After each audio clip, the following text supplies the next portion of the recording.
One Hood, written in honor of Trayvon Martin, the young African-American youth whose life was taken in cold blood on February 26, 2012.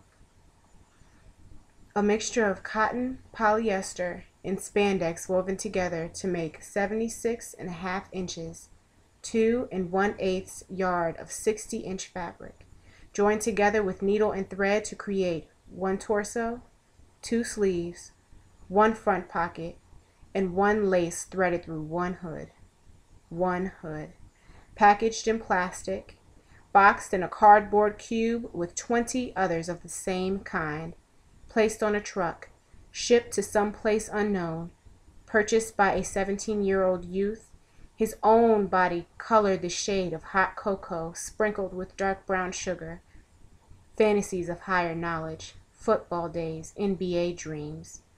One torso, two sleeves, one front pocket, and one lace threaded through one hood. One hood that covered his head from the rain, made various fashion statements, provided warmth to limbs somewhat frail in appearance, eyes filled with promise to create a future that would make his parents proud, his community acknowledge with strength who he was, who he chose to be. A proud man who came from ancestors colored of burnt ash and mahogany wood and cinders, ancestors who fought for something better, something bigger than him, ancestors who battled hate, prejudice, discrimination. He lived for them. He lived for him. One torso, two sleeves, one shirt pocket, and one lace threaded through one hood. One hood.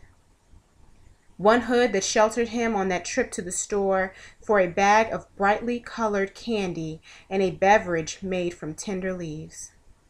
One hood that clothed his head while returning.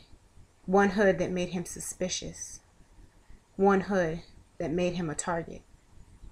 One torso that steel bullets tore through. Two sleeves that fell to the grass-covered ground and lay lifeless. One lace that draped across his blood-drained face in one hood. One simple piece of cloth and thread that makes a young black youth so vulnerable, so easily spotted as a threat, as a danger to their colorless counterparts, seen as a weapon of mass destruction, a terrorist to all that is calm and anticlimactic and safe and secure.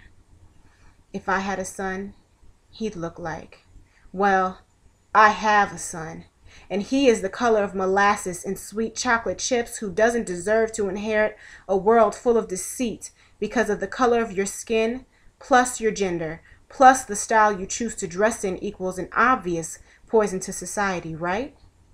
Wrong, because that one torso, two sleeves, one front pocket, and one lace threaded through one hood will be used to fight for something more.